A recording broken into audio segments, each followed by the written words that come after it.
Hello guys, namaste. Kitchen la ka awlsam le vek chu hei in chu chun ei tur alu paratha kan siam don.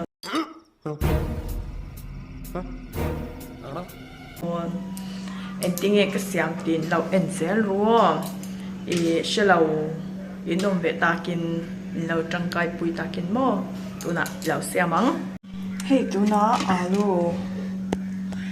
alu kan chuma kan chum min ton nia tuna kan khe ang alu paratha siam na tu chumo alu hi ka chum min phata atra kha chu kan nuai to a alu hi min deuh hian ni se isel tok alu a mix turin mo hei marcha le so thing le purun var le ba khor karo ta mo alu ne khan ka mix ton ta ni mo guys fian khan ta kat koi tha thei lawa e karo ta mo tlem karo ta chan he te min a koi deuh to atia koi deuh hi ngai ve thin cha mo chuanin atra hi kanwaya chan saranga ti khan thi deuhin ka da mo chan ti khan tu he ti khan le chok to no han ten ka ti le don ta ni kan nuai le don ta ni vai khat mo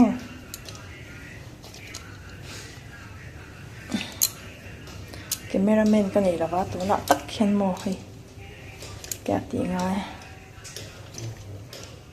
chan ti khan e kai lo don ta ni mo ti khan bol lian deuh hleka hen la ka ngai don ta mo he tiang te he tia kutin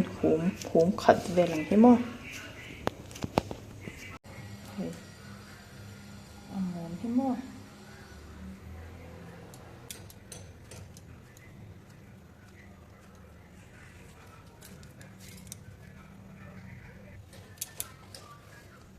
ti khan mo kan se ti khan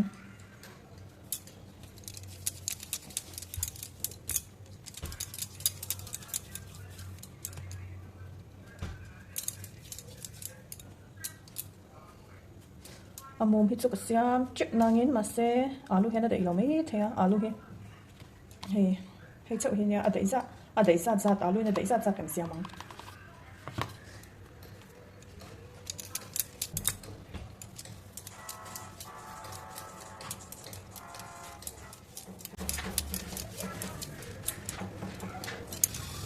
จะให้ไปกับติควานเลยตรงตานี่มั้งให้ติควานปันเสหลัง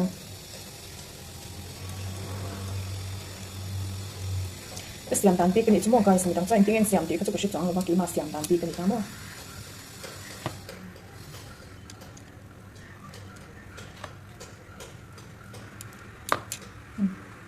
khang phui le to na alen lo cha ka pot to mo ti khang ti phui ka ti khang ka la khom le ta ni ti khang pa ni acha ka thun le ta alu paratha hin tu ulit tu ka siam hi poi thak ve pok se mo poi thak ta ni he amom hin ho the ma lian lu tu ta mo he hum khatang ven ni chmo hum khatang ven ni chmo guys ti khai ka ti khwa le don ta ni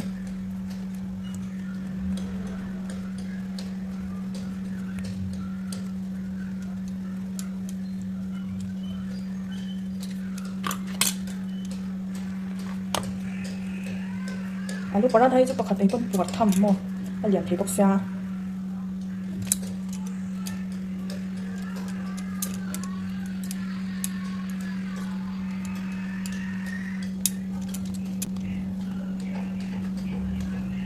khai pathum siam to a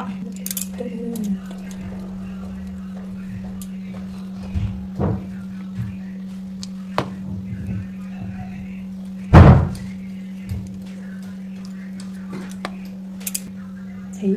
khán bali cái thôn tóm mà lúc paratha thế tấu về bóc xa đây bằng anh này trong tôi bằng lại đa đi em thì lên đó thì khán bực mấy xe là mình mò lên ngọc tròn alu tầm thế là tùy bị ta mò thì khan cái thì bụi hủy ta chẳng hết tiền cái là khom này ta thì mò là em chiang đủ hết thì khan cái là khom này ta thì mò cái tao mà tóc này tócมันเป็นตังติดแล้ววางแฮนนะมากจังเสียงพัดดังก็เล่าหัวเดียวพัดดังจู่ก็เล่านัวเปรสนั่นก็เล่าขันมั้งมองจ้างยินติขันเฮกันจริงอ่ะจงอันนี้ดูเละเตะปมังเทียดูเละอาจับผุดมั้งปมังเทียมั้งตอนตานี่มอกายเสกขัน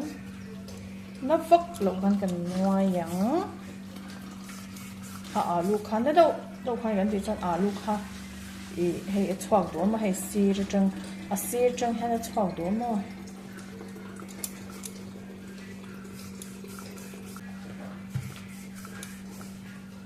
ให้ค่ะ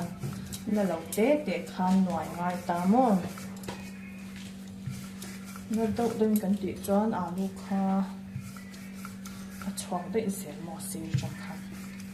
เราดูตรงนี้ใช่ไหมให้ติดขันอันสุดท้ายติดขันให้อินหมูเทมให้ลูกเต้ใช่มันหลังบ่ให้บาร์โค้ดได้ลูกเต้มาจากที่เราหลังนี้ใช่ไหมติดขันกับอุลพัดดังที่ขันอดังอุดช่วงประคัดอุดช่วงขันประคัดกันไว้เดี๋ยวโดนตามอ่ะ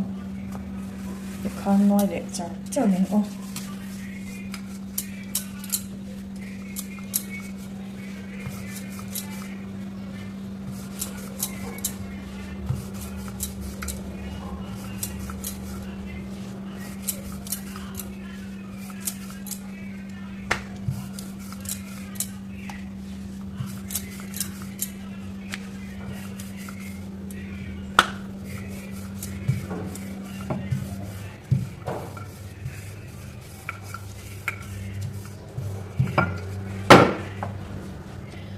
hey guys อินเหมือนอเลียนเสียจุ่มประคัดโปเอปอนปวดท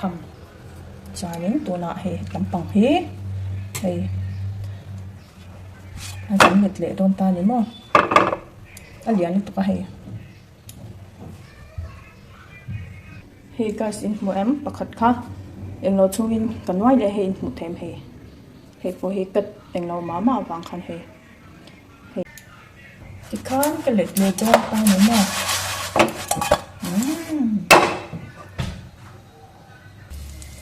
sira tel ka kalailu tamo tikhan hay tua thul to hay tikhan sira hian tel kep don ta ni man tikhan ka let che a kana si hit le min met do min de uhinga de tamo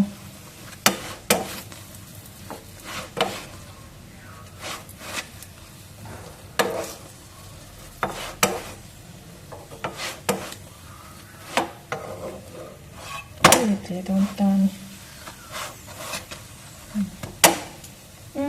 ริมปอดตัวลิตุก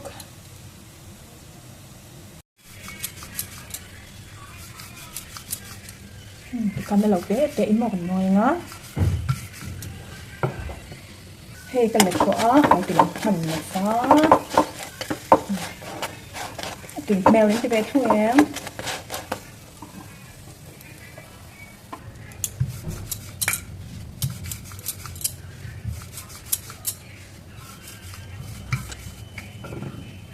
ที่ข้าเนี่ยมันก็เอาไปชอบตัวไปชอบตัวดังก็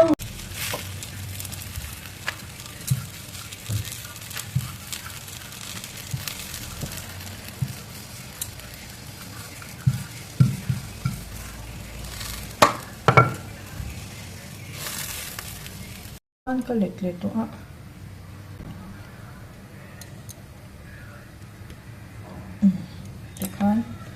เตลฮิสิระหันก็เลยโดนตานี่มั่ง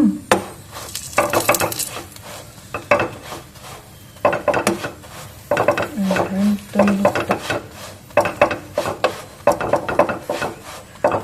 mà đi ở xia mà mình nghe phục mấy tuổi mà mình đang nhìn phục lâu mà xe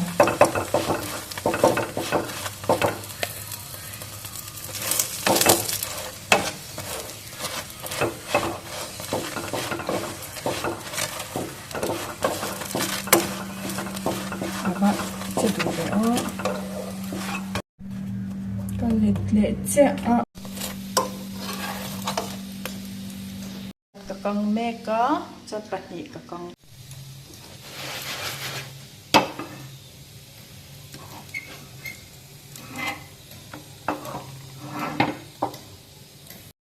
hey đi khá cái xem số đó bị phán em thấy độ anh mấy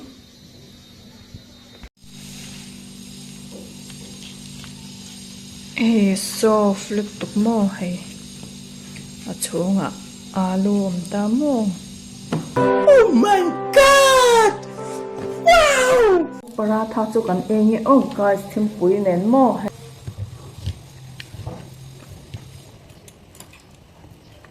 Hey. What thamani pakhat ei pon mo. Kai cho engai to lo ni me khan.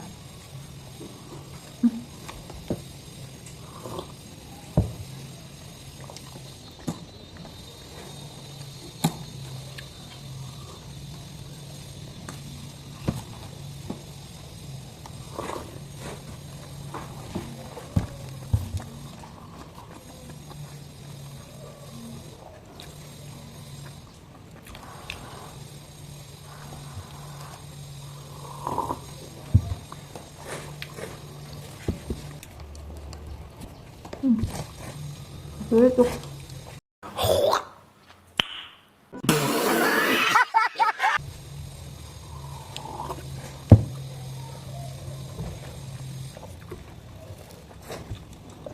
Dan guys, kalau paratha siam kha tui melin ti ve thawen. Like, share, subscribe kami lang met supplement kêu ula chanin video dengin kan kami chau ton ya tuna chan bye bye. Bye.